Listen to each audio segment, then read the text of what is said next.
জাহান্নামের মধ্যে মায়ার নবী গিয়ে দেখলেন কিছু কিছু লোক এরা নিজের শরীরের গোশত নিজে চাবাইয়া চাবাইয়া খায়। শাস্তির কারণ হলো জিব্রাইল বলতেছেন, নবী গো, এরা পরের সম্পদ আত্মসাৎ করত, এরা মানুষের উপর জুলুম করত, নির্যাতন করত। এই জন্য আল্লাহ রাব্বুল আলামিন তাদের উপর নারাজ হইয়া এদেরকে জাহান্নামে পাঠাই দিছেন। আর জাহান্নামে এরা কোনো খাবার পণ্য পায় নাই, এরা পেটের ক্ষুধায় কাতর হইয়া তখন এরা নিজের গোশত খাওয়া শুরু কইরা দিছে। দয়াল নবী বললেন, জিব্রাইল, কতদিন এরা নিজের গোশত খাইব? জিব্রাইল ফেরেশতা ডাক দিয়া কই, নবী গো, ইয়া রাসূলুল্লাহ, এরা নিজের গোশত খাইতে খাইতে হাড্ডি বের হইয়া যাবে, আবার আমার আল্লাহ কুদরতি ভাবে তাদের শরীরে গোশত জয়ন দিবে, আবার খাইয়া কমাইব, আবার গোশত আল্লাহ দান করব। এই রকম ভাবে কিয়ামতের আগ পর্যন্ত একবার খাইয়া কমাইব, আরেকবার আমার আল্লাহ গোশত দান করব। এই রকম ভাবে কিয়ামতের আগ পর্যন্ত, হাসরের ময়দান কায়েম হওয়ার আগ পর্যন্ত ওই ব্যক্তিগুলা নিজের গোশত নিজে চাবাইয়া চাবাইয়া খাইবে। জোরে জোরে কন্যা নাউজুবিল্লাহ। এখন খাওয়া না খাওয়া আমাদের ব্যাপার, ঠিক কিনা? মদিনার কামলেওয়ালা নবী এটা দেখার সাথে সাথে আরেকটু সামনে গেলেন। সামনে যাওয়ার পরে দেখতেছেন আরো কিছু কিছু লোক দেখা যায় যাদের পেট গোলা অনেক উঁচা উঁচা, পেটের চামড়া গোলা খুবই পাতলা, সাপ বিচ্ছুগুলা তাদের পেটের মধ্যে কিল কিল করতেছে। জোরে কন্যা উযুবিল্লাহ। আমার মদিনার কামলিওয়ালা নবী, মায়ার নবী, দয়ার নবী দুইটা চোখের পানি ছেড়ে কান্না শুরু করে দিয়ে বলেন, জিব্রাইল, ও জিব্রাইল রে, এই হতভাগ্য লোকগুলা কারা রে জিব্রাইল? এদের পেট গোলা এমন উষা উষা কেন? পেটের চামড়া গোলা পাতলা কেন? সাপ বিচ্ছু গোলা এদের পেটের মধ্যে দৌড়াদৌড়ি করতেছে কেন? তখন জিব্রাইল ফেরেশতা ডাক দিয়া কয়, নবী গো, ইয়া রাসূলুল্লাহ, এরাও আপনার উম্মতের মধ্যে একদল লোক। নবী গো, দুনিয়ার জমিনে এরা মানুষের কাছ থেকে ইন্টারেস্ট গ্রহণ করত। আসেনি আব্বা? বাতিজা দিয়ে এতিম হইছে, বড় ভাই মারা গেছে, বাতিজা দিয়ে এতিম হইছে, বাচ্চাগুলা ছোট। এরপরে দেখা যায় মাইজম কাকা ডাক দিয়া কয়, কই রে বাতিজা, ওই পিছনের যে ওই খেতটা, এটা তোর আব্বা থাকতে গেলাম দিয়ে গেছিল না, ঠিক না? ঠিক দেখিস, তোরা কইলে আমি এটা দাবি দুবা করিস না। বাতিজাটি শুধু মাথাল গি দেয়া উঠতেছে। যদি চাচারে একটু চাপ দিয়া কয়, চাচা এটা কইলেন কি? আব্বা কোন দিন দিল, আমরা দিয়ে শুনলাম না, তখন বাতিজার একটা ধমক মারে, মারেনি? এরপরে 5 জন সর্দার রে কয়, দেখেন বাই মরার লগে লগে আমার বাতিজাটি আমার লগে বেদবি শুরু করছে, ঠিক না? ঠিক। তার আমও গেল, সলাও গেল। সে ছোট হওয়ার কারণে তার চাচাকে যখন জিজ্ঞেস করছে, চাচা এটা কি বলছেন, দেখা যায় 5 জনের দরবার কইরা ওই বাতিজা উল্টা আবার মাইজম চাচার ফাও ধরন লাগে। আর আমরা দেশে তো এখন এমন বিচার, সুন্দর বিচার হয়, মাশাআল্লাহ। 500 টাকা পকেটে দিলে কয়, তুই না কো তেল দেখে ঘুমা। আমি দেহাম, আছে না নাই? এই জন্য আমার দাদা হুজুর লিখছিলেন, কিছু কইয়ালাই, ওরে মূর্খের দল বিচারপতি, মন রে না জানে আইনের নীতি, করে কেবল নিজের ক্ষতি, ঘুষ নিষেধ খাই, প্রেমের বাজারে দেখি মানুষ নাহি পাই, ভবের বাজারে মানুষ সীমা শঙ্কা নাই, প্রেমের বাজারে দেখি মানুষ নাহি পাই, ঠিক কিনা? প্রেমের বাজারও মানুষ নাই, ভবের বাজারও গিয়া দেখেন মানুষের অভাব নাই, যে তালে ছেলে ওই তালে মেয়ে, ঠিক না বেঠে? ওইখানের মাঝে কোনো হতো নাই। গিয়া দেখেন না, আমি আসার সময় দেখে আসছি, মাথার মধ্যে ওড়না নাই, যুবতী মেয়ে এগুলা পর্যন্ত মেলা বান্নিতে আসছে। শুধু আপনাদের এলাকায় নয়, প্রত্যেকটা মাহফিলে আমি লক্ষ্য করে দেখেছি। এটা কি গান বাজনার আসর না ওয়াজ মাহফিল? একটু ভয় থাকা দরকার ছিল যে এখানে কোরআন সুন্নাহর আলোচনা হচ্ছে, আমি কিভাবে মেলায় যাচ্ছি। এরা কারা? এরা তো ইন্ডিয়া থেকে আসে নাই, পাকিস্তান থেকে আসে নাই, এরা রাঙ্গামাটি থেকে আসে নাই, এরা রোহিঙ্গা না, এরা আমার সমাজের, আমার ঘরের কারো মা, কারো বোন, কারো উপযুক্ত স্ত্রী। কথা কোন ঠিক কিনা? দোষ তাদের নয়, দোষ আমাদের। আমরা ডিল দিতে দিতে এমন দেওয়া দিছি, তাদের কাছে আমরা এখন জিম্মি হয়ে গেছি। ঠিক না বেঠিক? এগুলা ছাড়তে হবে। বাঁশের জায়গায় রাখবেন, জিংলার জায়গায় রাখবেন। বাঁশ থেকে যদি জিংলা মোটা করে ফেলেন, তাহলে ওই বাঁশের কোনো মূল্য থাকবে না। কথা বলেন ঠিক কিনা? আমার কথাগুলো অনেকের খারাপ লাগতে পারে। বাবাজিরা, আমার বড় দুঃখ লাগে, কষ্ট লাগে।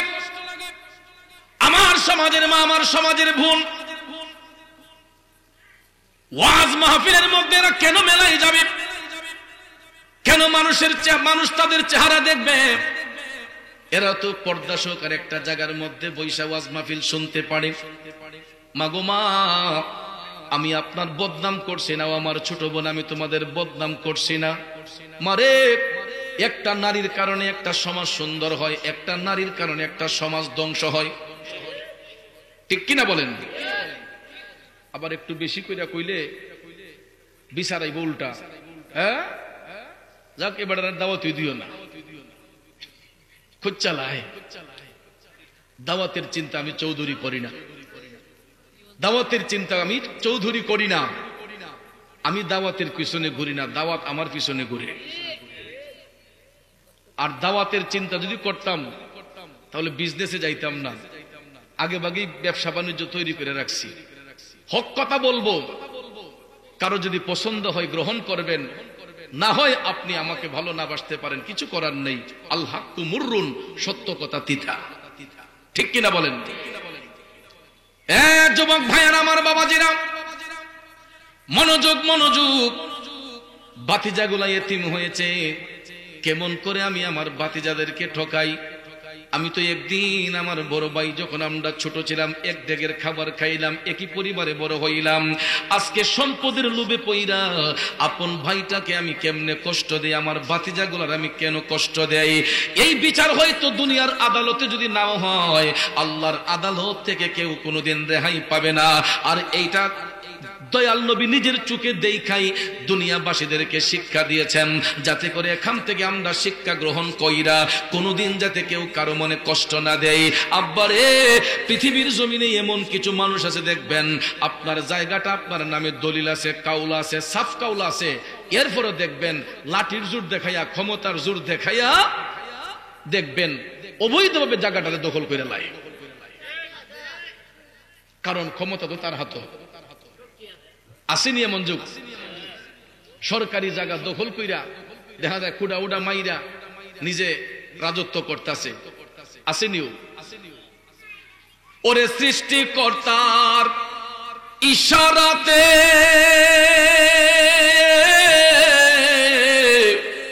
যেতে হবে মাটির নিচেতে,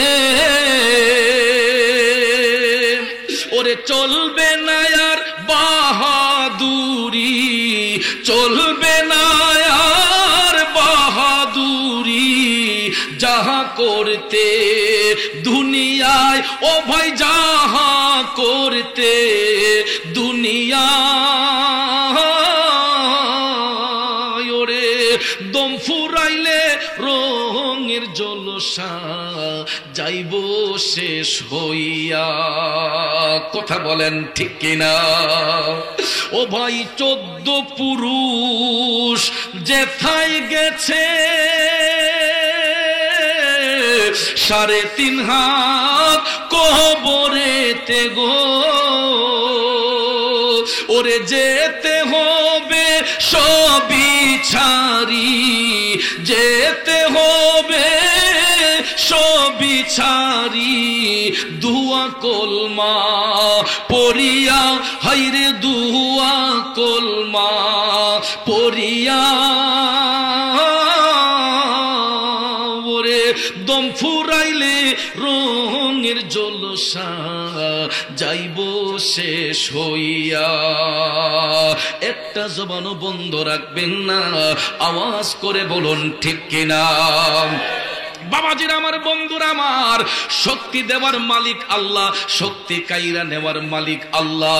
এই জন্য সূরা আল ইমরানে আল্লাহ রাব্বুল আলামিন আমাদেরকে বলে দিয়েছেন, কুলিল্লাহুম্মা মালিকাল মুলকি তুতিল মুলকা মান তাশাউ ওয়া তানজিবুল মুলকা মিম্মান তাশা। কথা বলেন ঠিক কিনা। আল্লাহ কয়, হাবিব আপনি জগৎবাসীর বইলা দেন, তারা কেনে তো লাফালাফি করতেছে, হাবিব আপনি বইলা দেন সমস্ত রাজ্যের মালিক একমাত্র আমি আল্লাহ।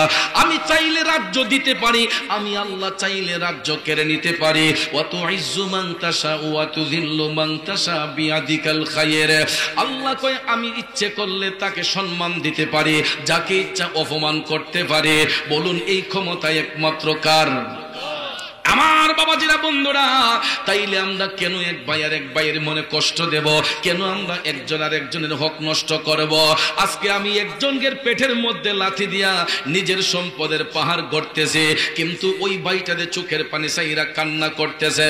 এটা আমার জন্য অভিশাপ না দোয়া? অভিশাপ না দোয়া? এই জন্য কবি বলেছেন, মন ভাঙ্গে না মসজিদ ভাঙ্গে, ভাঙ্গে আমার আল্লাহর ঘর, ভাঙ্গে আমার আল্লাহর ঘর। মন মন্দিরে আল্লাহর বাড়ি, ব্যথা দিস না তার ভিতর। ঠিক কিনা? আরে মন ভাঙ্গে না মসজিদ ভাঙ্গে, ভাঙ্গে আমার আল্লাহর ঘর, ভাঙ্গে আমার আল্লাহর ঘর। মন মন্দিরে আল্লাহর বাড়ি, ব্যথা দিস না তার ভিতর। ও বন্ধু, আপনি নামাজ কাজা করেন, রোজা কাজা করেন, যদি দুইটা চোখের পানি সাইরা একাগ্র চিত্তে কান্না করেন, আল্লাহ রাব্বুল আলামিন কইছে, লা তাকনাতু মির রাহমাতিল্লাহ, বান্দারে আমি তোকে রহমতের চাদরে ঢাইকা নেব, তুই নিরাশ হইস না। আমরা নামাজ কাজা করলে, রোজা কাজা করলে, তওবা কইরা চোখের পানি ছাড়লে আল্লাহ হয়তো ক্ষমা দিতে পারে। কিন্তু বান্দা যখন বান্দার মনে কষ্ট দেয়, ওই বান্দা যতক্ষণ তারে ক্ষমা না দিব, আমার আল্লাহ তারে ক্ষমা দিব না। হক নাস, মানুষের হক। একজন আরেকজনের মনে আঘাত দিলে ওই ব্যক্তিটা যতক্ষণ ক্ষমা না দিবে, ততক্ষণ পর্যন্ত আল্লাহ ক্ষমা দিবে না। এই জন্য দেখবেন, ছল চাতুরি যতই করি না কেন, মৃত্যুর বিছানায় যখন শুইয়া যাই, জানাজার মাঠে যাওয়ার পরে দেখবেন মৃত ব্যক্তির পক্ষ থেকে তার আওলাদগণ জানাজার অংশগ্রহণকারী মুসল্লিদেরকে বলে যে উনি যদি দুনিয়ার জমিনে চলাফেরার অবস্থায় কারো মনে যদি কোনো কষ্ট দিয়ে থাকেন, আল্লাহর হস্তে ওনারে মাফ কইরা দিয়েন। কইনি আল্লাহর হস্তে ওনারে মাফ কইরা দিয়েন। ভাইয়ার আমার, এই কথাটা বলার কারণ হলো, ওই যে আখিরাতের গাট না হলে পার হতে পারবে না। যদি কোনো মানুষ তার উপর কোনো কষ্ট রেখে থাকে, এটা আখিরাতের গাট পার হওয়া তার জন্য খুব কষ্টসাধ্য হয়ে যাবে। এই জন্য দুনিয়ার জমিন থেকে তাকে আপন দেশে পাঠানোর আগেই মৃত ব্যক্তির পক্ষ থেকে তার আওলাদগণ দেখবেন জানাজার মাঠে গিয়া কাইন্দা কাইন্দা যখন আবেগপ্রত হইয়া বলে যে আমার আব্বা যদি কারো মনে কষ্ট দিয়ে থাকেন, আমার কাকা যদি কারো মনে কষ্ট দিয়ে থাকেন, দাদা যদি কেউ কষ্ট দিয়ে থাকেন, আল্লাহর হস্তে খাস নিয়তে দাদারে মাফ করে দিবেন। কোনো ঋণগ্রস্ত থাকলে আমরা এটা পরিশোধ করবো, আর নাইলে আপনার আল্লাহর হস্তে মাপ দিয়েন। এই কথাগুলা বলে না, কারণ আমরা দেশে এমন লোক আছে না নাই, কোটি কোটি ঋণ রাইখা দেখা যায় মৃত্যুর বিছানায় শুয়ে গেছে। এই জন্য ভাইয়ার আমার, ওই মৃত ব্যক্তির পক্ষ থেকে যারা আওলাদ, এরা দেখবেন এই কথাগুলা বলে, অনেকে মাফ করে দেয়, আর যারা পাওনাদার অনেকে বলে যে আমার পাওনাটা বুঝাইয়া দেন। যতক্ষণ বুঝাইয়া না দিবে, ততক্ষণ পর্যন্ত ওই ব্যক্তির কবরের হিসাব বন্ধ হবে না। এটা মনে রাখবেন। আব্বাজির আমার মনোযোগ। এই জন্য রাসূল বলেছেন, জাহান্নামের মধ্যে মায়ার নবী গিয়ে দেখলেন কিছু কিছু লোক, এরা নিজের শরীরের গোশত নিজে চাবাইয়া চাবাইয়া খায়। শাস্তির কারণ হলো, জিবরাইল বলতেছেন, নবী গো, এরা পরের সম্পদ আত্মসাৎ করত, এরা মানুষের উপর জুলুম করত, নির্যাতন করত। এই জন্য আল্লাহ রাব্বুল আলামিন তাদের উপর নারাজ হইয়া এদেরকে জাহান্নামে পাঠাই দিছেন। আর জাহান্নামে এরা কোনো খাবার পণ্য পায় নাই, এরা পেটের ক্ষুধায় কাতর হইয়া তখন এরা নিজের গোশত খাওয়া শুরু কইরা দিছে। দয়াল নবী বললেন, জিবরাইল, কতদিন এরা নিজের গোশত খাইব? জিবরাইল ফেরেশতা ডাক দিয়া কই, নবী গো, ইয়া রাসূলুল্লাহ, এরা নিজের গোশত খাইতে খাইতে হাড্ডি বের হয়ে যাবে, আবার আমার আল্লাহ কুদরতি ভাবে তাদের শরীরে গোশত জয়ন দিবে, আবার খাইয়া কমাইব, আবার গোশত আল্লাহ দান করব। এই রকম ভাবে কিয়ামতের আগ পর্যন্ত একবার খাইয়া কমাইব, আরেকবার আমার আল্লাহ গোশত দান করব। এই রকম ভাবে কিয়ামতের আগ পর্যন্ত, হাসরের ময়দান কায়েম হওয়ার আগ পর্যন্ত ওই ব্যক্তিগুলা নিজের গোশত নিজে চাবায়া চাবায়া খাইবে। জোরে জোরে কন্যা নাউজুবিল্লাহ। এখন খাওয়া না খাওয়া আমাদের ব্যাপার, ঠিক কিনা? মদিনার কামলেওয়ালা নবী এটা দেখার সাথে সাথে আর একটু সামনে গেলেন। সামনে যাওয়ার পরে দেখতেছেন আরো কিছু কিছু লোক দেখা যায় যাদের পেট গোলা অনেক উঁচা উঁচা, পেটের চামড়া গোলা খুবই পাতলা, সাপ বিচ্ছু গোলা তাদের পেটের মধ্যে কিল কিল করতেছে। জোরে কন্যা উজুবিল্লাহ। আমার মদিনার কামলিওয়ালা নবী, মায়ার নবী, দয়ার নবী দুইটা চোখের পানি ছেড়ে কান্না শুরু করে দিয়ে বলেন, জিবরাইল, ও জিবরাইল রে, এই হতভাগ্য লোকগুলা কারারে জিবরাইল? এদের পেট গোলা এমন উষা উষা কেন? পেটের চামড়া গোলা পাতলা কেন? সাপ বিচ্ছু গোলা এদের পেটের মধ্যে দৌড়াদৌড়ি করতেছে কেন? তখন জিবরাইল ফেরেশতা ডাক দিয়া কয়, নবী গো, ইয়া রাসূলুল্লাহ, এরাও আপনার উম্মতের মধ্যে একদল লোক। নবী গো, দুনিয়ার জমিনে এরা মানুষের কাছ থেকে ইন্টারেস্ট গ্রহণ করত, আসেনি আব্বা? বুঝছেন না? ওই আর কি, হ্যাঁ, সুদ ঘুষ। এটার শুদ্ধ স্পেলিং হলো ইন্টারেস্ট। অনেকে কয়েক আমি সুদ খাই না, চাচা কিতা খান, আমি ইন্টারেস্ট খাই। এমন আসেনি আব্বা? পরিণামটা ভালো হবে না। যারা হারাম গ্রহণ করে, মানুষের উপর চাপাচাপি করে, ইসলাম বৈধ করেছে করজায়ে হাসানা।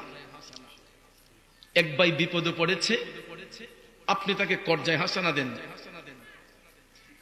করজায়ে হাসানা দেন, যে ভাই আমাকে 15 দিনের জন্য, 20 দিনের জন্য 20,000 টাকা দেন, 10,000 টাকা দেন, আমি ব্যাক করে দিচ্ছি। এটা ইসলাম বৈধ করেছে।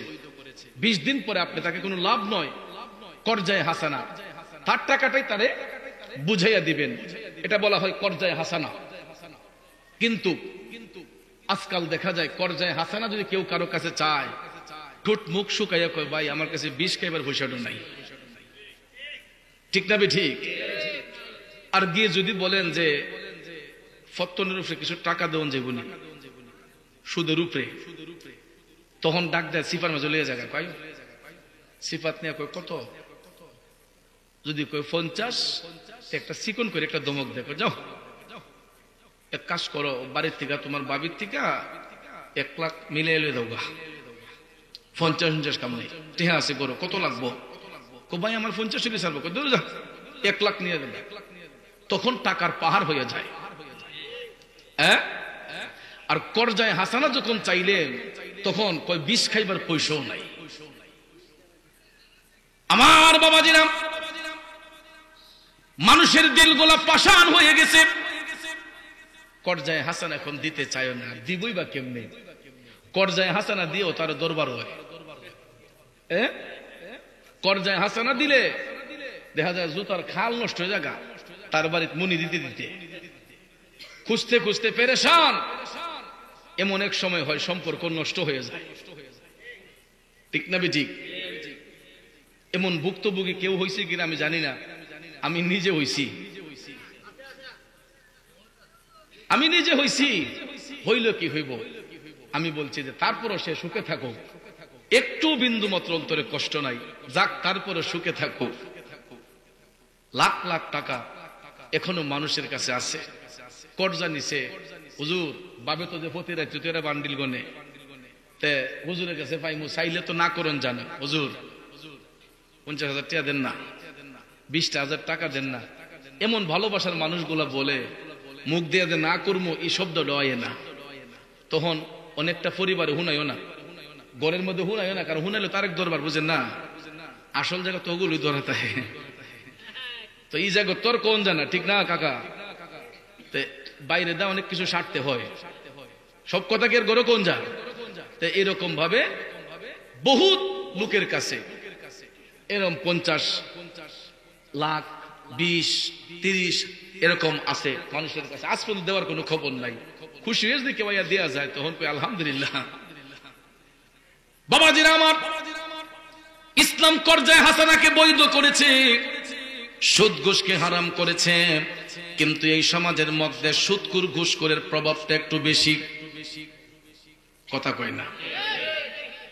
আপনার এলাকার ইটা নাই আমি জানি, কিন্তু অনেক জায়গার মধ্যে এখন এই ব্যবসা ছাড়া কোনো ব্যবসায়ী নাই, ঠিক না বেঠি?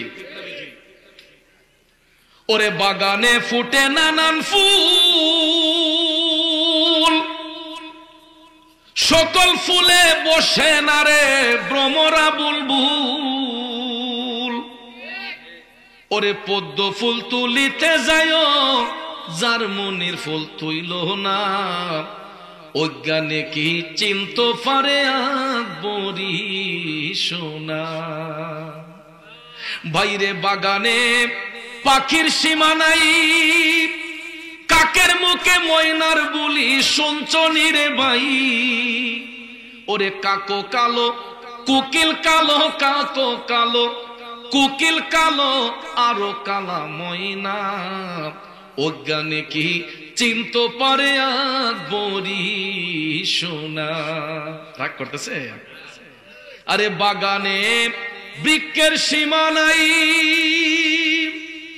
ও চাচা সকল বৃক্ষে আগর চন্দন মিলবে নিরে ভাই।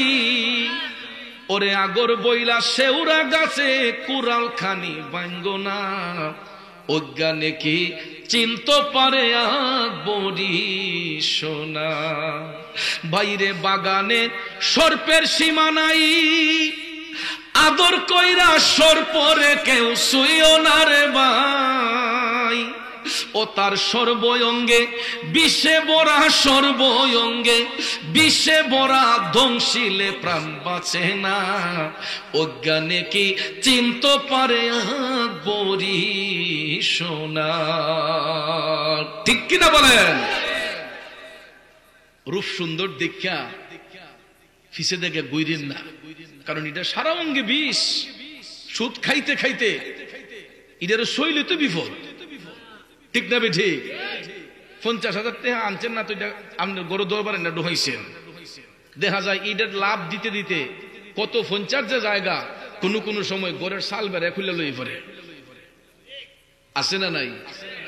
বিট বাড়ি পর্যন্ত দখল কইরা লাই। এই টেহায় বাচ্চা ফাটতে ফাটতে এমন অবস্থা হয়। এরার পরিণামটা কি হয়? রসুল জাহান্নামে প্রবেশ করে দেখলেন এদের পেট গুলা উঁচা উঁচা, পেটের চামড়া গুলা খুবই পাতলা, সাপ বিচ্ছুগুলা তাদের পেটে দৌড়াদৌড়ি করতেছে। ওই যে হারামটা গ্রহণ করছিল, ওই হারাম সম্পদ গুলা সাপ বিচ্ছুতে পরিণত হয়েছে। আব্বারে, আপনারা অনেক সময় বড় লোকদের ড্রয়িং রুমের ভিতরে অ্যাকোরিয়াম দেখছেন, অ্যাকোরিয়াম দেখেন নাই? এই যে অনেক হোটেল রেস্তোরাঁর মধ্যে দেখবেন গ্লাস ফিটিং করে কারেন্টের এই বিদ্যুতের সুইচ দিয়া দেখবেন বাতি জ্বালাই দিছে, অনেক রঙের মাছ ছাইরা দিছে। এটা বাহির থেকেও দেখা যায়, গ্লাসের ভিতরে তাকাইলেও দেখা যায়, দেখা যায় না? এই অ্যাকোরিয়ামের আবিষ্কার বিজ্ঞানীরা কিভাবে করছে জানেন? হাদিস শরীফকে রিচার্জ করে, সুদকুর ঘুষখোরের পেটকে রিচার্জ করে বিজ্ঞানীরা অ্যাকোরিয়ামের আবিষ্কার করছে। গভীর মনোযোগ। আল্লাহর হাবিব আপন চোখ মুবারকে দেখেছেন। দয়াল নবীর কথা কি মিথ্যা হতে পারে? আব্বারে, জাহান্নামে দেই আমার মায়ার নবী দেখতেছেন সুদকুর ঘুষখোরের পেটের মধ্যে সাপ বিচ্ছুগুলা কিলকিল করতেছে, কারণ এরার পেটগুলা একটু উঁচা উঁচা থাকে, পেটের চামড়াগুলা খুবই পাতলা থাকে। আল্লাহর হাবিব বললেন, ও জিব্রাইল, এই সাপ বিচ্ছুগুলা কতদিন এদেরকে কামড়াবে?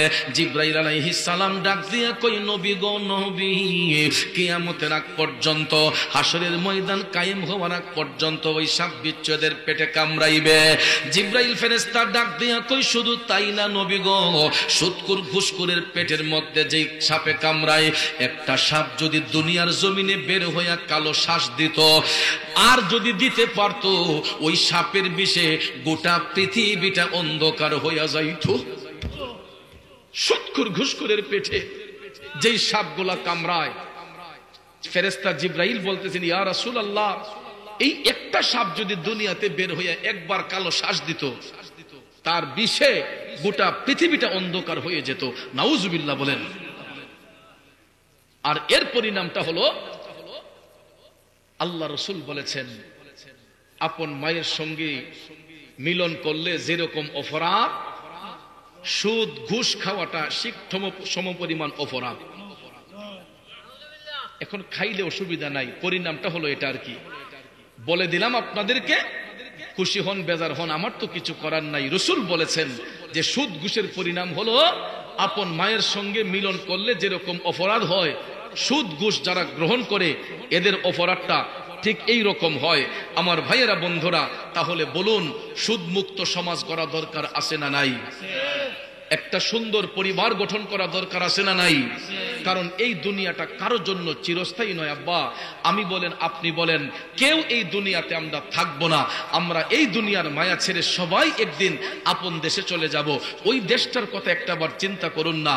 যারা আজকে কবরে গিয়েছেন, আমাদের 4 সিঁড়ি 5 সিঁড়ি আগে যারা ছিলেন, আমি হয়তো আমার দাদার নামটা বলতে পারবো, আমার দাদার বাবার নাম কি ছিল এটা তো অনেকে বলতে পারবে না। আপনাদেরকে যদি জিজ্ঞেস করি, বলুন আপনার বাবার নাম কি? অমুক মিয়া। বলুন আপনার দাদার নাম কি? অমুক মিয়া। বাবা বলুন তো আপনার দাদার বাবার নাম কি? যদিও বলতে পারে, ওই দাদার বাবার নাম কি? আর খবর নাই। নাকি মিথ্যা বললাম? তাহলে চিন্তা করে দেখেন, কত জ্ঞানী গুণী বুদ্ধিজীবী এই দুনিয়াতে জন্মগ্রহণ করেছেন। কেউ দুনিয়াতে টেকসই নয়, চিরস্থায়ী নয়, সবাই দুনিয়া ছেড়ে চলে গেলেন।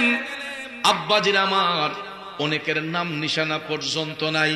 আমরা 4 সিঁড়ি আগের খবরটা বলতে পারলেও 5 সিঁড়ি আগে যিনি দুনিয়াতে জন্মগ্রহণ কইরা জীবন যাপন করেছিলেন, ওই নামটা আমার আপনার কারো মনে নাই। ঠিক এই রকম ভাবে আমি আপনি এখন হয়তো দুনিয়াদারি করতেছি, কারো বয়স হয়তো 60, 70, 80, মারা যাবার পরে যখন দিনগুলা যাইতে থাকবে রে বাজান, যাইতে যাইতে যাইতে দেখবেন আমাদের দুনিয়ার জিন্দেগির চাইতে কবরের জিন্দেগিটা বেশি হইয়া যাইব। ঠিক কিনা? কবরের জিন্দেগির চাইতে, দুনিয়ার জিন্দেগির চাইতে কবরের জিন্দেগিটা আমার আপনার বেশি হইয়া যাইব। এইরকম ভাবে আমাদের নাম নিশানা একদিন থাকবে না। তবে হ্যাঁ, নাম নিশানা থাকবে যদি এই দুনিয়ার জমিনে নেক আমল করতে পারে, ভালো কোনো কাজ করে যেতে পারে। ইতিহাসের পাতায় নামগুলা চির অম্লান হইয়া থাকবে। ঠিক না বেঠে? যেমন আল্লাহর হাবিব সাল্লাল্লাহু আলাইহি ওয়াসাল্লামকে যারা প্রাণপণে বিশ্বাস করেছে, দয়াল নবীর কথার প্রতি যারা শ্রদ্ধাশীল হয়েছিলেন, সাহাবায়ে আজমাইন, তাবেঈন, তবে তাবেঈন, আইম্মায়ে মুজতাহিদিন, খুলাফায়ে রাশিদিন, ওলি আব্দাল, গাউস, কুতুব, এখন পর্যন্ত যত নেককার আত্মা হচ্ছেন, দেখবেন তাদের বেসালের পরেও, ইন্তেকালের পরেও তাদের নামগুলা, তাদের স্মৃতিগুলা চির অম্লান হইয়া থাকে। ঠিক না ঠিক? কিন্তু দাজ্জাল, কাজ্জাব, বেবিচারী, মুনাফিক, বেঈমানদের কবরের কোন স্টেশন নাই, নামগন্ধই নাই, কিন্তু শাহজালাল, শাহপরানের স্মৃতি কিয়ামত পর্যন্ত অমর থাকবে। ঠিক কিনা বলেন? কারণ তাদের জীবন এবং কর্মটা এমন ভাবে কাটিয়েছেন, এরা কোনোদিন মানুষের মনে কষ্ট দেন নাই, এরা কোনোদিন মানুষের হক মেরে খান নাই, এরা কোনোদিন মানুষের সঙ্গে চিটারি বাটপারি করেন নাই। তাদের চিন্তায়, চেতনায় একটাই কাজ ছিল, আল্লাহ, আল্লাহ রাসূলের সন্তুষ্টি এবং পথহারা মানুষদেরকে সঠিক পথের শিক্ষা দেওয়া। এটাই ছিল আল্লাহর ওলিদের কাজ। কথা বলেন ঠিক কিনা? বাবাজিরা আমার, এই রকম কাজ যদি আমার আপনার মধ্যে হয়, হয়তো আমি আপনি দুনিয়ায় একদিন থাকবো না, কিন্তু আমাদের স্মৃতিগুলা অমর হয়ে থাকবে অনদি অনন্তকাল পর্যন্ত। কথা বলেন ঠিক কিনা? এই জন্য ভাইয়ের আমার, আল্লাহর হাবিব সাল্লাল্লাহু আলাইহি ওয়াসাল্লাম জাহান্নাম দেখার পরে আরেকটু সামনে যখন জাহান্নামে গেলেন, দেখতে গেলেন, যাইয়া দেখতেছেন এই কথাটা বলে জান্নাতে প্রবেশ করব। কষ্ট হবে আপনাদের? জাহান্নামে আল্লাহর হাবিব আরেকটা দৃশ্য দেখছেন, এটা ভেরি ইম্পর্টেন্ট বলতে হবে। দয়াল নবী দেখতেছেন এমন কিছু কিছু কবরস্থান দেখা যাচ্ছে, কবরের মাটিগুলা ফাইটা আগুনের ফুলকিগুলা উপর দিকে উঠতেছে, আর ওই কবরের ভিতর থেকে বিকট ধরনের কান্নার শব্দ শোনা যাচ্ছে। নাউজুবিল্লাহ বলেন। আমার পূর্ব ভুনার বাবাজিরা, কবরের মাটি ফাইট দাও দাও করে আগুনের ফুলকিগুলা উপর দিকে উঠতেছে, ওই কবরের ভিতর থেকে কান্নার বিকট শব্দ শোনা যাচ্ছে। আল্লাহর হাবিব সাল্লাল্লাহু আলাইহি ওয়াসাল্লাম টপ টপ করে চোখের পানি ছেড়ে কান্না শুরু করে দিয়া দয়াল নবী ডাক দিয়া কয়, জিবরাইল, ও জিবরাইল, এরা কারা? এদের কবর ভিতর থেকে আগুনের ফুলকি বের হচ্ছে এবং এরা বিদ্রুপের মতো কান্নাকাটি করতেছে। ও জিবরাইল, এরা কারা রে? জিবরাইল আলাইহিস সালাম কয়, নবী গো,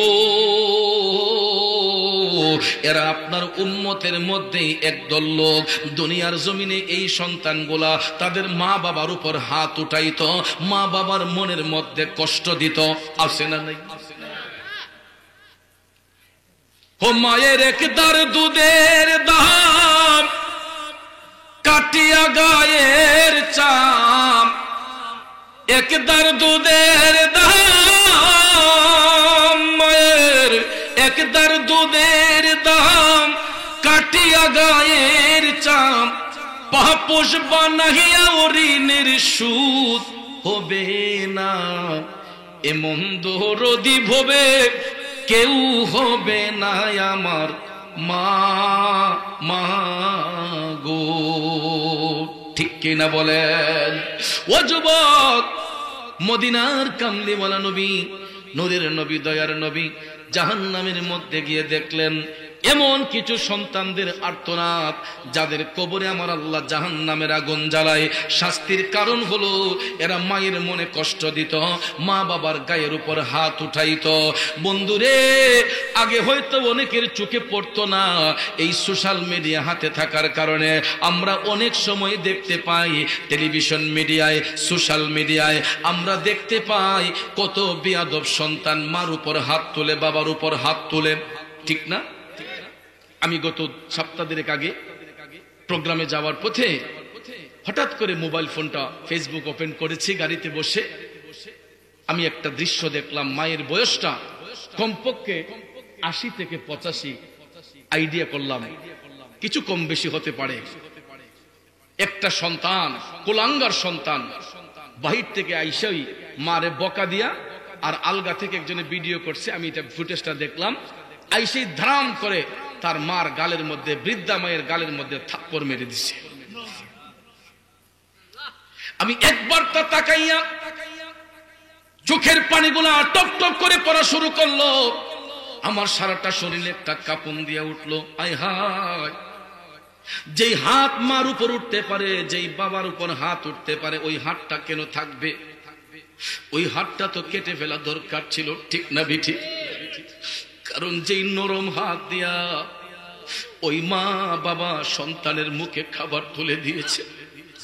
আমি যখন শিশু ছিলাম, আমার বাবা আমার মা আমাকে হাঁটি হাঁটি পা পা করে আমাকে সামনের দিকে গিয়েছে।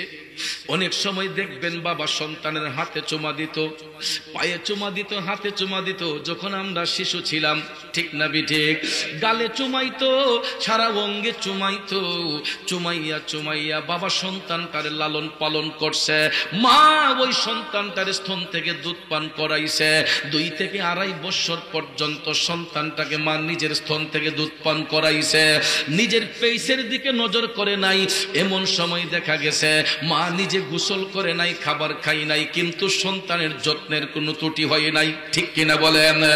ওরে হাতে পায়ে তেল মাইখা মায়ে দিল শক্ত করি, প্রসাব পায়খানায় আমি মায়ের কোলে করি, তবু না আমার রাগ হইল, ভিজলো গুয়ে মুতে, আমার শুকনাই রাখিয়া মাই থাকে ভিজাতে। ও ভাই, অসুখ হইলে দেখি চায়া আমার মাই রইছে বিছানায় বয়ারে, বলে আমায় আল্লাহ যাও গো লয়া, সন্তানের নিও না, দুঃখের দরদি আমার জনম দুঃখী মা। কথা বলেন ঠিক কিনা বন্ধুরা রে? এত আদর যত্ন করে মা সন্তানটাকে লালন পালন কইরা মানুষ করলো। আজকে স্ত্রীর ফাঁদে পইরা কত সন্তান মার উপর হাত উঠায়, বাবার উপর হাত উঠায়। আসেনিও বাবা? যুবক তোমার পায়ে ধরে বলছি, খবরদার খবরদার, এইরকম আচরণ কোনোদিন মা বাবার সঙ্গে করবেন না। কারণ শাস্তির পরিণামটা আমার মদিনার কামলিওয়ালা নবী জাহান্নাম দেখতে যায় নিজের চোখ মুবারকে দেখে এসেছেন। মা বাবার অবাধ্য সন্তানগুলোকে কবর দেশে আমার আল্লাহ কেমন আযাবের মধ্যে রাখে। বাবারে, এই জন্য আপনাদের পায়ে হাত ধরে বলবো, কোনোদিন মা বাবার মনে কষ্ট দিবা না যুবক। কারণ যেই দিন বাবা হারাইবা ওই দিন বুঝবা তুমি বাবা কেমন রত্ন ছিল। যেই দিন মার কোল হারাইবা ওই দিন বুঝবা মা যে কেমন সম্পদ ছিল। আমি একটা হতভাগ্য বাবা হারাইয়ে 3 সন্তান, আমি হারে হারে এখন টের পাই একটা পরিবারে যে বাবার শূন্যতাটা কেমন ছিল, বাবার যে গ্যাপটা এখন বুঝতেছি, বাবা যে কেমন প্রয়োজন ছিল এখন বাবা হারাইয়া বুঝে। একদিন নয় 2 দিন নয়, আজকে 25টা বছরের উপরে হয়ে গেছে এই জবান দিয়া আব্বারে আব্বা কইয়া ডাকতে পারি না। আপনাকে দোয়াই আমরা 6টা ভাই বোন, টাকা পয়সার অভাব নাই, বাড়ি গাড়ির অভাব নাই, কোটি কোটি টাকায় অনেক এক একজনের আছে আল্লাহ পাক দান করেছে। কিন্তু থাকলে কি হবে, 1 কোটি 2 কোটি টাকা খরচ কইরা যদি বলি আব্বা ঘরে আসো, আর কি আসবে ফিরে?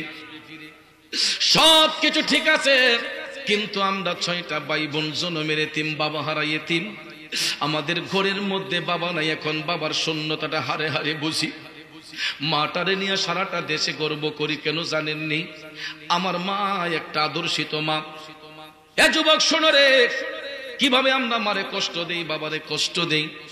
আমার মা 25টা বছর জীবনের সাথে যুদ্ধ করে আমরা 6টা ভাই বোনরে মাস্টার ডিগ্রি কমপ্লিট করিয়েছেন। বাবা মরা সন্তান গুলারে অনেক সময় মায় কামো লাগাইয়া দেয়, ফুতাইতে কাম করে খাওয়াইবো, এর বাপ নাই কি হইছে 4টা ফুট কাম করে খাওয়াইবো। ইচ্ছে করলে আমার মা আমাদেরকে যে কোনো দোকানে দিতে পারতেন, বিদেশে পাঠাই দিতে পারতেন, পারতেন না? কিন্তু আমার বাবার ওসিয়ত ছিল যে ফুত তোমরা এক বেলা কম খাইও, তারপরও তোমরা পড়াশোনা চাইরো না। আমার আব্বা পাকিস্তান পিরিয়ডের গ্রাজুয়েশন 1961 ইংরেজিতে, আমার বাবা ছিলেন হবিগঞ্জ সরকারি বৃন্দাবন গভর্নমেন্ট কলেজের আপনার জিএস ছিলেন। তারপরে 62 ইংরেজিতে আমার আব্বা বৃন্দাবন কলেজের ভিপি ছিলেন তখনকার সময় পাকিস্তান পিরিয়ডে। তারপরে আপনার করাচি কমার্শিয়াল ইনস্টিটিউটের জেনারেল সেক্রেটারি, দেশ স্বাধীনের পরে আইসা মানব সেবা লাগছেন। একটানা 20 বছর আমার ইউনিয়নের চেয়ারম্যান ছিলেন। অনেকে তো চেয়ারম্যানই করে 2 তলা 3 তলা বাড়ি করে, আর আমার আব্বা 20 বছর চেয়ারম্যানই করে আমার দাদার 100 কানি সম্পদ বিক্রি করছে। কেমন ভালো মানুষটা দেখছেন নি?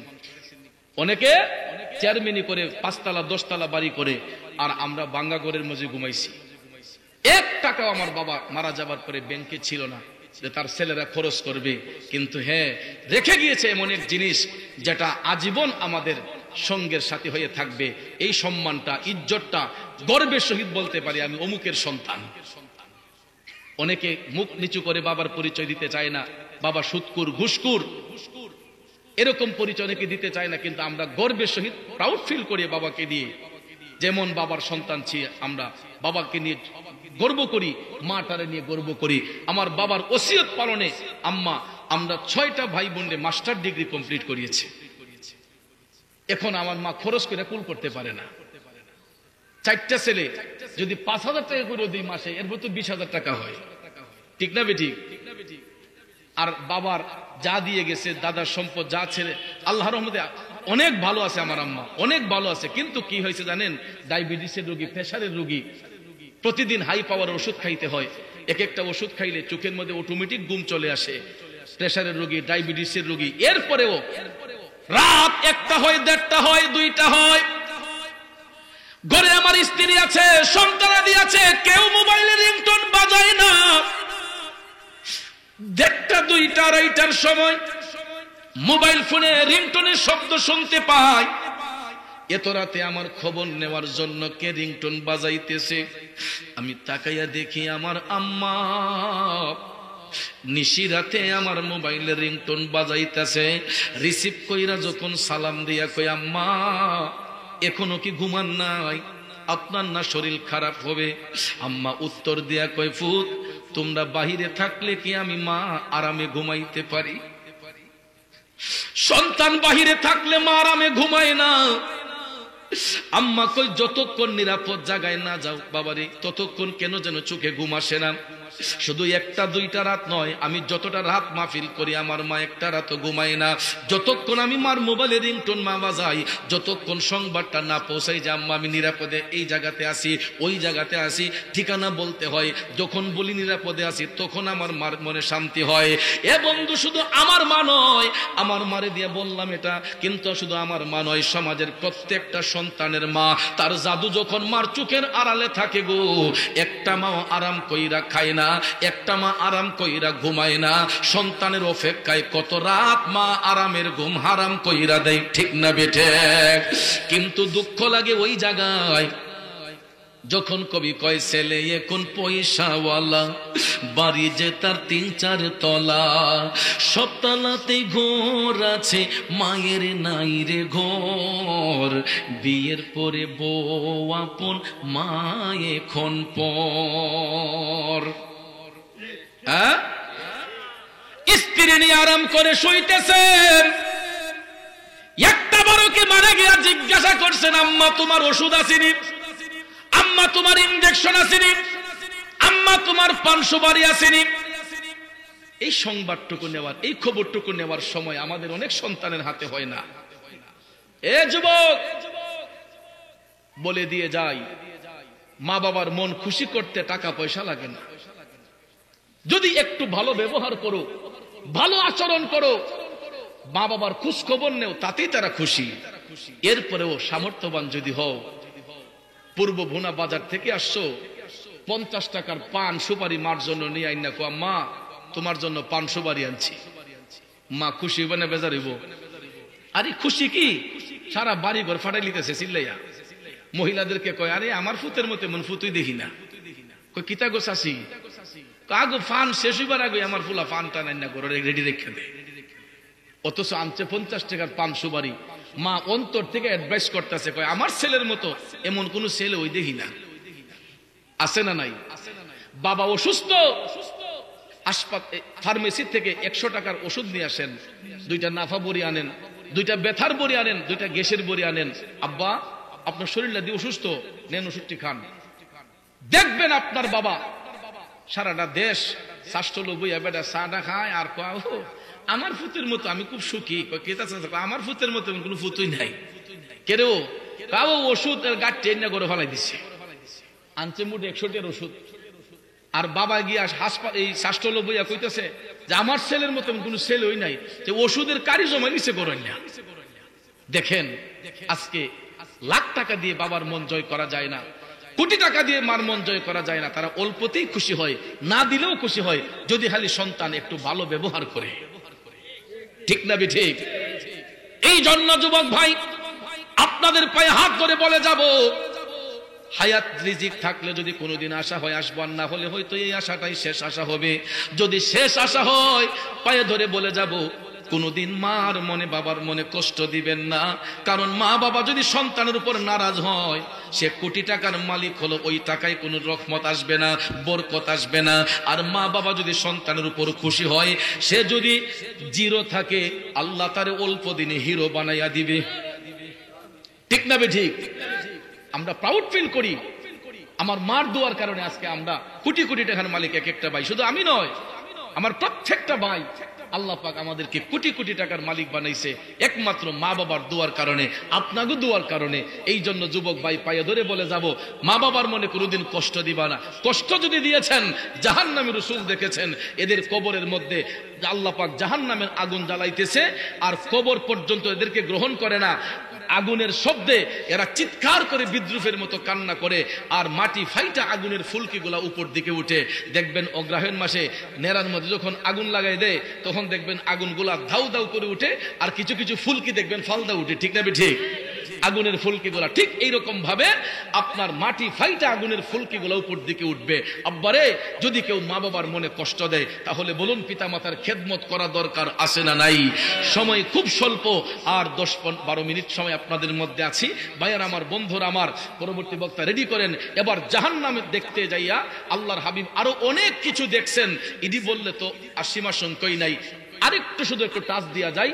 আল্লাহর নবী এখন পুরুষের শুধু শাস্তি নয়, মহিলাদের শাস্তির দৃশ্য দেখেছেন। আল্লাহর নবী দেখতেছেন এমন কিছু কিছু নারী দেখা যাচ্ছে, এদেরকে চুলের সাথে ঝুলাইয়া আমার আল্লাহ শাস্তি প্রদান করতেছে। নাউজুবিল্লাহ কোন। জিবরাইল আলাইহিস সালাম ডাক দিয়া কয়, নবী গো, এরাও আপনার উম্মতের মধ্যে একদল নারী। আল্লাহর হাবিব বললেন, এদের শাস্তির ধরনটা এমন কেন? চুলের সাথে ঝুলাই আল্লাহ তাদেরকে শাস্তি দিচ্ছেন কেন? জিবরাইল ফেরেশতা কই, নবী গো, এরা দুনিয়ার জমিনে পরপুরুষ থেকে তাদের চুলগুলা লুকাইয়া রাখতো না। ইয়া রাসূলুল্লাহ, এরা চুলের মধ্যে সুগন্ধি লাগাইয়া রাস্তাঘাটে চলতো, আর তাদের চুলের শোভাটা বাতাসে যখন উড়াইতো তখন অন্য একটা অচেনা পুরুষ তার নাকের মধ্যে নিয়া ওই নারীটার প্রতি আসক্ত হইয়া যাইতো। ঠিক নিও? আমরা তো এখন লোকাল বাস চড়ার সময় নাই। গাড়ি ঘোড়ার মাঝে যারা চড়ে, কিছু কিছু আলট্রা মডার্ন ম্যাডামরা গাড়ির মধ্যে বইলে দেখবেন চুলে শ্যাম্পু দিয়া যখন সামনের সিটে বয়, তাইনি পিছের সিটে বইছে যুবক দুইজন, হঠাৎ করে বাতাসে গাড়ি যখন ছাড়ছে তাইনের চুল্লি উঠতেছে, আর ওই চুলের গন্ধটা ছেলের নাকের মাঝে লাগতেছে। লাগেনি? পিছন থেকে হ্যাঁ কইস রে, যদি তাই একদিন ভাইতাম দেখি। নাউজুবিল্লাহ কইতেন না? এরকম আসক্ত অনেকে হয় কি হয় না? বাবাজিরা আমার, জিনা শুধু মিলন করলেই জিনা নয়, চোখের জিনা আছে, হাতের জিনা আছে, পায়ের জিনা আছে, জবানের জিনা আছে। ঠিক না ঠিক? আব্বারে, ওই পাপ থেকে যদি বাঁচতে হয় আমাদের মা বোনদেরকে পর্দার ভিতরে রাখার চেষ্টা করবেন, কারণ এরা অন্য দেশ থেকে আসে না, এরা আমার সোনার বাংলাদেশের মা বোন। আমরা পারলেই আমাদের পরিবারগুলা ঠিক রাখতে পারি। ঠিক না ঠিক? আমার উপযুক্ত মেয়ে হাই স্কুলে যাচ্ছে, কলেজে যাচ্ছে, ভার্সিটিতে যাচ্ছে, আমি বাবা হয়ে আমার উপযুক্ত মেয়েকে হাত কাটা জামা পরাইয়া পাঠাই, আমি উপযুক্ত মেয়েকে হাত কাটা জামা পরাইয়া হাই স্কুলে পাঠাই। আর রাস্তাঘাটে চলার সময় আমার মেয়েরে আরেকটা ছেলে টিটকারি মারে, কয়দিন পর দেখা যায় তাদের মধ্যে সম্পর্ক গড়ে। এমন মুহূর্ত হয় দেখা যায় মা বাবার মনে কষ্ট দিয়া ওই ছেলে মেয়ে দুইজন পলাইয়া গিয়া বিয়া করে। এই জন্য আব্বা, একটা পর্দানুশীল মেয়ে যদি রাস্তা দিয়ে চলে, দেখবেন আপনার দুশ্মনও যদি হয় আপনার বদনাম করবে না। যদি কোনো সম্বন্ধ আসে তবু না, সে আমার শত্রু হইলো, তার জিফুত অনেক ভালো, বলবে যে না ভাই আপনি এই বাড়িতে খেসি করতে পারেন, আত্মীয়তা করতে পারেন, তার মেয়েটা খুব পর্দাশীল। আমাদের এলাকায় চলাফেরা করে আমরা দেখছি, খুব সুন্দর মেয়েটা, তার চলাফেরা খুব সুন্দর, শালীন। আর যদি অশালীন হয়, বাজারে বইয়া যখন আলগা থেকে লুকাইছে, কেউ কাকা অমুক চিনেননি, চিনি তো, আচ্ছা উনার মেয়ে আছে নিও, কয় আছে তো, কয় কাহা চরিত্রটা কেমন? তখন ওই ভদ্রলোকে একটা কেসকে হাসি মারে, কয় কয় কি কইতাম, আচ্ছা আচ্ছা যান না গে দেখেন না। ঠিক না ঠিক? ওই যে কইছে যান না গে দেখেন না, লারাদা যে কইছে, তখন দেখা যায় আর বাড়িতে গেছে না, বাজার থেকে বুঝা লাইছে তাই যে কেমন বালা মানুষটা, রহস্য আছে। আর আমার শত্রু যদি হয়, আমার মেয়ে যদি পর্দানিসীন হয়, দেখবেন বলবে যে না ভাই আপনি যাইতে পারেন, অমুক মেয়ে সাহেবের মেয়েটা খুবই আবেদা, খুবই মুত্তাকি পরহেজগার। আমরা অনেক সময় সার্টিফিকেট দেই না, মেয়েদের চলাফেরা যখন দেখি শালীন, ভদ্র, নম্র, তখন আমরা বলি যে নির্দ্বিধায় এই মেয়েটারে বিয়ে করতে করে নিতে পারেন, এটা অনেক ভালো মেয়ে, আমাদের চোখে দেখা একটা ভালো মেয়ে। কথা বলেন ঠিক না ঠিক? এই জন্য আমাদের পরিবারগুলোকে পর্দার ভিতরে রাখা এটা আমাদের নৈতিক দায়িত্ব, ইমানি দায়িত্ব। ভাইয়ার আমার, বন্ধুরা আমার, আমরা যেন আমাদের ছেলে মেয়েকে পর্দার ভিতরে রাখার সুযোগ করতে পারি, রাখতে পারি, আল্লাহ যেন সেই তৌফিক দেয়। সকলে কোন আমিন। এবার জাহান্নাম দেখার পরে দয়াল নবী যখন জান্নাতে প্রবেশ করলেন, জান্নাতের মধ্যে প্রবেশ কইরা আমার দয়াল নবী দেখতেছেন এমন কিছু কিছু নূরের মহল দেখা যাচ্ছে, এক একটা মহলের ভিতর এক একটা লোক বসে আছে। সুবহানাল্লাহ। দয়াল নবী কই, জিবরাইল একটু আগে দেখলাম কি আর এখন দেখতেছি কি? সুবহানাল্লাহ না? দয়াল নবী তো এর আগে শুধু আযাব আর আযাব দেখেছেন, যখন জাহান্নাম দেখা এবার জান্নাতের দৃশ্য দেখতে রাসূল প্রবেশ করলেন। জান্নাতে ঢুকে রাসূল দেখতেছেন এমন কিছু কিছু নূরের মহল দেখা যায়, এক একটা মহলের ভিতরে এক একজন লোক বসে আছে। ভাইয়ার আমার, বন্ধুরা আমার, এটা সুনানে মিশকাতের মধ্যে খুব সুন্দরভাবে হাদিস খান আল্লাহর হাবিব বলেছেন যে মুমিন ব্যক্তিদেরকে কবরস্থ করার পরে ওই মুমিনের কবরটা 3.5 হাত থাকে না, আল্লাহ রাব্বুল আলামিন ফেরেশতাদের মাধ্যমে ওই মুমিন ব্যক্তির কবরটারে নূরের একটা মহল বানিয়ে দেয়।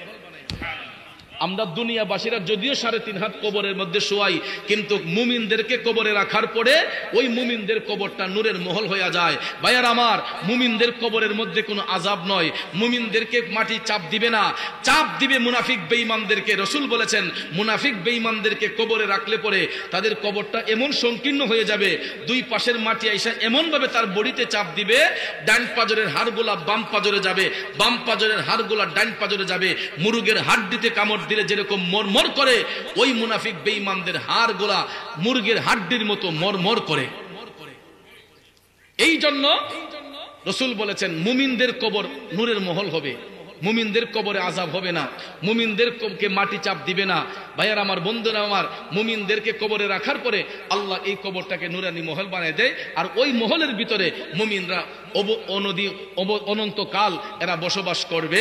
আর আল্লাহর হাবিব আরেকটু সামনে গিয়ে দেখছেন আরো কিছু কিছু ঘর দেখা যাচ্ছে, এক একটা ঘরের মধ্যে এক একজন পুরুষ আর 70 জন বেহেশতি হুর এক একটা পুরুষে সেবা করতেছে চতুর্দিকে ঘিরিয়া। দয়াল নবী মুস্কি হাইসা বলেন, ও জিব্রাইল, এরা কারা? জিব্রাইল কই, ইয়া রাসূলুল্লাহ, এরা আপনার মুমিন উম্মতের মধ্যে একদল, এরা দুনিয়ার জমিনে এদের যৌবনটাকে হেফাজত করছিল। জোরে কন্যা সুবহানাল্লাহ, নারে তাকবীর, নারে রিসালাত। হযরত মাওলানা শাহ মোহাম্মদ খন্দকার দ্বীন ইসলাম পীর সাহেব হুজুরের আগমন, হযরত মাওলানা খন্দকার শাহ দ্বীন ইসলাম পীর সাহেব হুজুরের আগমন, মাওলানা আব্দুর রহমান অন্ধবাচ্চু সাহেবের আগমন। উনি কি আমাদের মধ্যে আসছেন? আমার পরবর্তীতে উনি কিছু কথা বলবেন নাকি? আল্লাহ কবুল করুক, সকলে আমিন কন। তো বাজান, এইরকম ভাবে জান্নাত জাহান্নামের দৃশ্য আল্লাহর হাবিব দেখেছেন। এই জন্য এই জাহান্নাম থেকে বাঁচার জন্য আমাকে আপনাকে নেক আমল করতে হবে, নেক বন্দেগী করতে হবে। আল্লাহ রাব্বুল আলামিন যেন আমি সহ আমাদের সবাইকে সেই তৌফিক দান করেন। আমরা সকলে বলি আমিন। যেহেতু অনেক আলোচনা উলামায়ে কেরাম করেন।